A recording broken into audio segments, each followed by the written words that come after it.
আসসালামু আলাইকুম হিন্দু ভাই নমস্কাৰ মই লাইভত আহিলো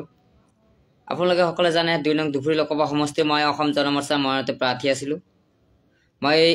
নিৰ্বাচনৰ দিনত মই সকলোকে কাকতৰভাৱে আহ্বান কৰিছিলো যে আপোনালোকে এবাৰ মোক সুযোগ কৰি দিয়ক ভোট বিচাৰিছিলো কিন্তু যদিও ৰাইজে আমাক বিচাৰ কৰা নাই এটো গণতন্ত্ৰৰ অধিকাৰ যাক ভাল পায় তাকে দিয়ে মই কিমান ভোট পাম এইটো এটা সকলে জানিব বিচাৰিছে কিন্তু মই অসমত 14খন আসনৰ ভিতৰত 12খন আসন বিজেপি পাব এখন আসন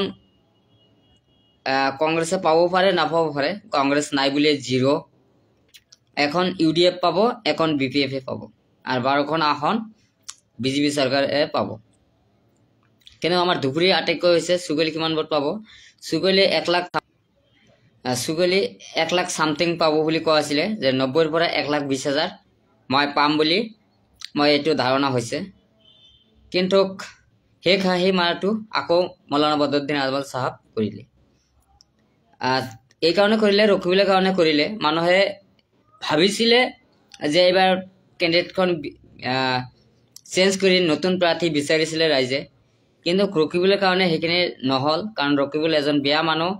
এই কথাটো স্পষ্ট সেই বিয়া মানুহৰ কাৰণে তাক ৰখিবলৈ কাৰণে তেওঁলোকে মৌলানা বদৰুদ্দিন আজমল আকৌ এবাৰ সুযোগ কৰি দিলে গতিকে বদৰুদ্দিন আজমল এবাৰ আগত যেমান 2 লাখ ভোটত যদি জিকিছিলে ঠিক তেনেকুৱা ধৰণৰ এবাৰ 2 লাখ ভোটত জিকিব নোৱাৰে ধৰক আপোনালোকে 50 ৰ পৰা 4,000 ভোটত তেওঁলোকে জিকিব এটো স্পষ্ট কথা মৌলানা বদৰুদ্দিন আজমল জয়ী হৈছে দুবুৰীবাসী হেতু আৰু দ্বিতীয়ৰ কাৰো প্ৰশ্ন নহয় দ্বিতীয় নম্বৰত থাকিব জাবেদ ইছলাম তেওঁলোকে জাবেদ থাকিব দ্বিতীয় নম্বৰত আৰু তৃতীয় নম্বৰত থাকিব শুকুৰ আলী এটো আপোনালোকে জানে আমি সকলোকে চিনাকি মই নিজেই থাকিম 3 নম্বৰ থাৰ্ড পজিশনত আৰু 4 নম্বৰ পজিশনত ৰকিবুল থাকিব এটো স্পষ্ট যে দুপুৰীৰ ভিতৰত হেকা হিমাৰতে মৌলানা বদৰুদ্দিন আজমল এই কথাটো স্পষ্ট আৰু বিটিসি কোকৰাঝাৰত আমাৰ হাগ্ৰামা মহিলা ডাঙৰীয়া খাম্বা বৰকাৰী যি প্ৰাৰ্থী আছিল নাঙ্গলৰ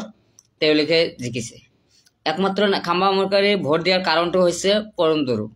মানে পৰমদৰু যিখিনি কাম কৰিছে বা বিটিসি যিখিনি অন্যায় অত্যাচাৰ কৰিছে তাৰ কাৰণে পৰমদৰুক মুখখিনি চাই নাঙ্গলক ভোটখিনি দিছে একমাত্ৰ পৰমদৰুৰ কাৰণে বিটিসি দিছে কাৰণ বিটিসি মানুহক যিখিনি কাম কৰিছে যিখিনি বিটিসি ৰাইজক হাৰাস্তি কৰিলে একো কৰিব পৰা নাই তাত 4টা বছৰ গল প্ৰায় 5টা বছৰ ৰুলিং চলিব গতিকে 5টা বছৰি ৰুলিং চলি আছে পৰমদৰুৰ শাসনত কি কৰিছে কি কৰা নাই অনলি বিটিসি বিক্ৰী কৰিছে সব কিছুতে বিক্ৰী কৰিলে কৰাৰ পিছত কিছুমান এসেম্বলিটো অলপ ডিজাইন কৰিছে তেওঁলোকে এনেকুৱা এজন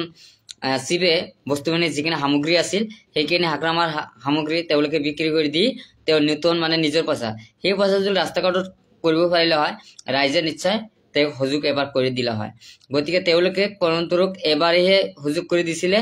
গতিকে দ্বিতীয়বাৰ আৰু 2025 চনত বিপিএফ চৰকাৰ আহিব এই কথাটো স্পষ্ট পৰমদৰু ইতিমধ্যে আউট কোৱা হৈছে আৰু আউট হ'বই এই কথাটো স্পষ্ট গতিকে পৰমদৰুৰ কাৰণে বিপিএফ আহি গল গতিকে এইটোই আৰু 12খন আসন বিজেপি গভৰ্ণমেণ্টে পাইছে গতিকে এইখিনি কথা যে পৰমদৰুৰ দিন এই পজিশন লৈকে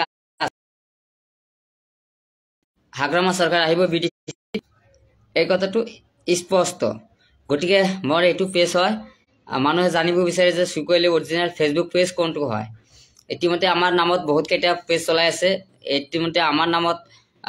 ৰিপৰ্টও মাৰিছে মই এটা চাইছো এটো আমি আইনগত ব্যৱস্থা লৈ আছো আৰু মোৰ যদি চেনেলত আপোনালোকে যদি ভাল লাগে আমাৰ ফলো কৰিব আমি সকলোকে ফলো কৰাৰ আহ্বান কৰো যদি মোৰ ভিডিও বিলাক চাবলৈ বিচাৰে মই এই কাৰণে লাইভত আহা যে মানুহে জানিব বিচাৰিছে সুকৈলি অৰিজিনাল পেজ কোনটো হয় গতি সুকৈলি অফিচিয়েল পেজটো অৰিজিনাল হয় আৰু যেটো মই লাইভত আইছো এটো মোৰ অৰিজিনাল হয় মোৰ প্ৰায় ধৰক আপোনালোকে যিখিনি মোক ফলো কৰিছে প্ৰায় 16000 ফলো হৈছে গতি 16000 16000 হৈছে গতি এই কাৰণে মই সকলোকে ধন্যবাদ জ্ঞাপন কৰিছো আৰু যদি আপোনালোকে আৰু পাৰে আৰু সুযোগ কৰি দিব এই কাৰণে মই কৈছো আৰু মোৰ ভিডিওখনে যাতে আপোনালোকে আৰু পাব গতিকে এইবাৰ যদি মই হাংকত হ'ব মানে নেক্সট আৰু সময় আছে গতি মই দুঃখিত নহয় গতিকে মই পৰাজয় ইতিমধ্যে স্বীকাৰ কৰিছো মৌলানা বদৰুদ্দিন আজমল জিকিছে আৰু খাম্বা বৰকাৰী বিটিসি জিকিছে 12খন আসন ইফালে কংগ্ৰেছৰ ইতিমধ্যে বিদায় লৈছে আৰু কংগ্ৰেছ 100 বছৰৰ আগত যে কংগ্ৰেছ 100 বছৰৰ আগত কংগ্ৰেছ চৰকাৰ নাহে এই কথাটো স্পষ্ট গতিকে এইখিনি মই কলো লাইভত মই দিগুলিয়া নললো গতিকে এইখিনি জনাইছোঁ।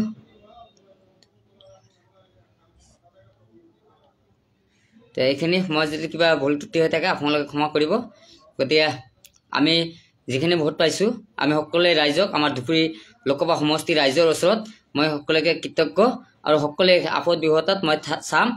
আৰু যদি মোৰ কাৰোবাৰ কিবা ক'বলগীয়া আছে যদি মোৰ কমেণ্টৰ মাধ্যমত, কাৰোবাৰ কোনো আছে, মই সদায় কমেণ্টবিলাক চাই থাকোঁ। আমাৰ কমেণ্টৰ মাধ্যমত কোনোবা ঠাইত নেগেটিভ নল'ব, কাৰোবাৰ বিপদ হ'লে বা কাৰোবাৰ অসুবিধা হ'লে ৰেজাল্টৰ পিছত আমাক জনাব আমাৰ কমেণ্টৰ মাধ্যমত, আমি যাতে সেইখিনি সুযোগ যাতে আমি কৰি দিওঁ, বা কাৰোবাৰ ফোন নম্বৰ দিব বা কাৰোবাৰ এড্ৰেছ দিব কমেণ্টৰ মাধ্যমত, আমি যাই জানি সেইখিনি সমস্যা আমি এবাৰ যাতে সমাধান কৰি দিব পাৰোঁ। তাৰ কাৰণে আমি সকলোৱে ৰাইজক তাতে কৃতজ্ঞ, আৰু সকলো ঠাইত মই থাকিম। মই সকলোৱে ধুবুৰী লোকসভা সমষ্টিৰ মই ৰাইজৰ এজন সদস্য হয়। গতিকে আমি সকলো ঘৰতে আমি যোৱাৰ সদস্য, গতিকে সকলো ঘৰতে মই যাম। মই তাৰ কাৰণে দুখিত নাই, আমাক সুযোগ কৰা নাই, তাৰ কাৰণে আমি একো নাই, বিয়া পোৱা নাই। আপোনালোকে সুযোগ কৰি দিলে মৌলানা বদৰুদ্দিন আজমলক, এইটো গণতান্ত্ৰিক অধিকাৰ আপোনালোকে কৰি দিছে। বদৰুদ্দিন আজমলক আকৌ বিচাৰি লৈছে, গতিকে আজমলক সেইখিনি আপোনালোকে ভাল পাইছে, আপোনালোকে কৰি দিছে। গতিকে ৰখিবলৈ যে কাম নাই এই কথাটো স্পষ্ট, যে ৰখিবলৈ ইতিমধ্যে বিদায় লৈছে। গতিকে নাই, চুগুলি ধুবুৰী মানুহ চুগুলি ধুবুৰীতে আছে, কিন্তু তেওঁলোকে নাই। গতিকে এইটোই কথাই কৈ দিছোঁ। ঠিক আছে, এইখিনি মই জনালোঁ।